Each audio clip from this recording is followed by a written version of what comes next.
अस्सलाम वालेकुम। मैं यहाँ पर अपने डिफरेंट टाइप्स के शूज़ लेने आई हूँ, रिंग्स लेने आई हूँ, ज्वेलरीज लेने आई हूँ और कपड़े भी अगर अच्छा लगा तो वो भी ले लेंगे।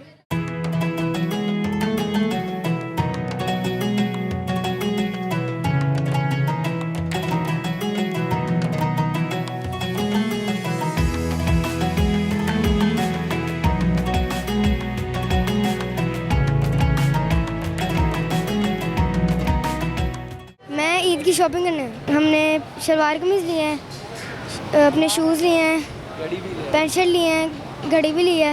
मैं खिलौने लेने आई हूँ। मैं जूते, कपड़े और शर्ट।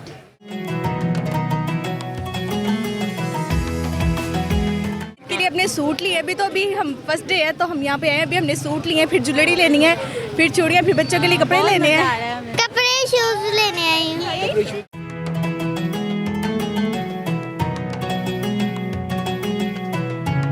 मेरी तैयारी है, मैंने पैंट शर्ट ली है और शलवार कमीज़ ली है, शूज़ लिए हैं। और मैं लेने आ रहा हूँ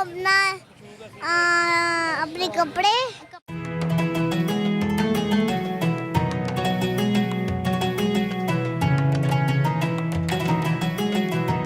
फर्स्ट ईद है, इसकी फर्स्ट ईद है अभी।